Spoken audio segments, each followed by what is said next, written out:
પ્રેશરથી નારાજ employ બોસની wife લઈને ભાગી ગયો. એમ્પ્લોયને અપ્રેઝલ ના મળ્યું તો ભાઈ બીજી જ કંપની સ્વિચ કરી નાખી. અપ્રેઝલ તો તને પણ નથી મળ્યું ને, એટલે શું મારે બીજાને બહેરા લઈને ભાગી જવાનું? એને કીધું આજે તને ચાન્સ નહીં મળે. ક્લિયરે કીધું તારા લગ્નના દિવસે આ જવાબ આપીશ. કેમ છો અંકલ? કાન મારી બહાર તો બહુ ગરમી. શું બોલ્યા? ગરમી. મને કંઈક બીજું જ સંભળાયું. આપા એ ગરમી જ બોલ્યો, તમને કંઈક બીજું સંભળાયું. એટલે પંખો હવા ઓછી હાલે છે અને અવાજ વધારે કરે છે. એસી નખાય ને બહુ ગરમી છે. એસી લેવું ઈઝી છે, જ્યારે લાઇટ બિલ આવે છે ને ત્યારે બીજી જગ્યાએથી ગરમી નીકળે છે. આજકાલ બધાના ઘરમાં એસી હોય છે, બધાના ઘરે ઈએમઆઈ પણ હોય છે, અને હું બંને વસ્તુથી દૂર જ રહું છું. અંકલ પણ બાજુવાળાના ઘરમાં પણ એસી છે. હા તો એમનો છોકરો મોટી એમએનસી કંપનીમાં કામ કરે છે. પેકેજ વધે ને એમ ઘરે વસ્તુ વધે. અને તું જ્યારે સ્વિચ કરીશ ને ત્યારે એસી પણ આવી જશે. મેં પાછલા વર્ષે ને પંખો સાફ કરાયો હતો તો એની સ્પીડ વધી ગઈ હતી ને એકદમ નવો થઈ ગયો હતો. તો આ વર્ષે છે ને ફરીથી સાફ કરાવી દઈશું. મારે જુગાડ કહેવાય, સોલ્યુશન ના કહેવાય. અમારા જમાનામાં બસ એસી પણ નહોતું. ખાટલો, ભીનો રૂમાલ અને લીમડાની ઠંડી હવા, એ જ એસી હતું અમારા માટે. અને આજકાલના લોકો એસી વગર સૂઈ નહીં શકતા. બહુ ગરમી એટલે ક્યાંક ફરવા જઈએ. જમવા જવું ને મને એક મસ્ત જગ્યા ખબર, તને લઈ જવું છે. બે લખોટા ફરવાની વાત કરું છું કે ટ્રીપમાં જઈએ, જમવાની વાત નહીં કરતો. તો એમ બોલે ફરવા જવું છે, મને જમવું સંભળાય. તો હાલો મનાલી જઈએ. મનાલી જવું હોય ને મારો કોન્ટેક્ટ છે નંદુ ટ્રાવેલ્સ કરીને, એ મસ્ત સેટિંગ કરી આપશે. હેલો. હા નંદુભાઈ, આપણે મનાલી જવું છે, તો શું સીન છે? મનાલી જવા કરતા ફ્રીઝરમાં બેસી જાવ, ઓછો ખર્ચો થશે. તમે પ્રાઇસ કો, પ્રાઇસ શું છે? 25,000 થશે. 25,000?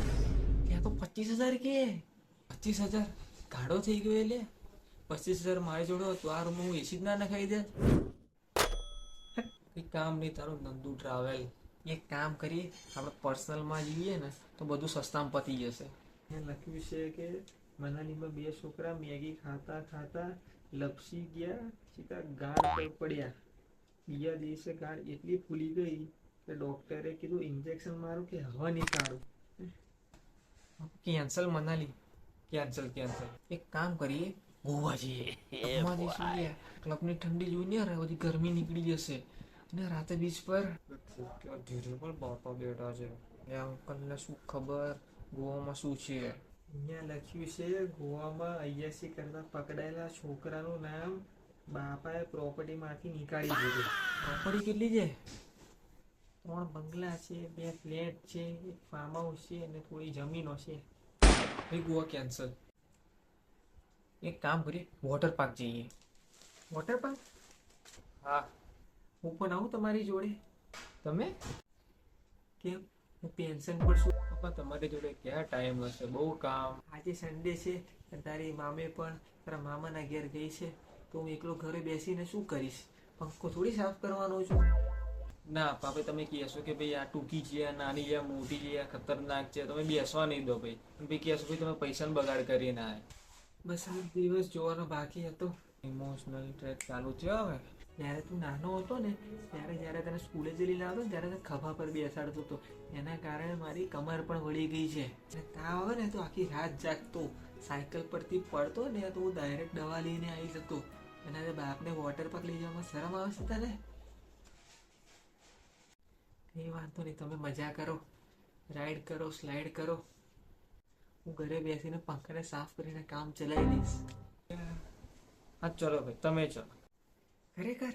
હા, મેં ને કાલ રાતે જ બુકિંગ કરાવી દીધું છે. વીઆઈપી પાસ, લોકર અને પાર્કિંગનું પણ. આ ઇમોશન નહોતું, આ તો ફૂલ પ્લાનિંગ હતી. 30 વર્ષથી તારી મમ્મી સાથે ડિબેટ જીતું છું. તને હેન્ડલ કરું તો મારું વોર્મઅપ કહેવાય. ચાલો હવે હું તો રેડી છું, તમે બે તૈયાર થઈ જાઓ. તું કેમ પાછી આવી ગઈ? એમના ઘરે એસી બગડી ગયું છે એટલે પાછી આવી ગઈ. અને સાથે સાથે મારા ભાઈને બધા આવે છે, આપણા ત્યાં 2 દિવસ રહેશે. તો શું?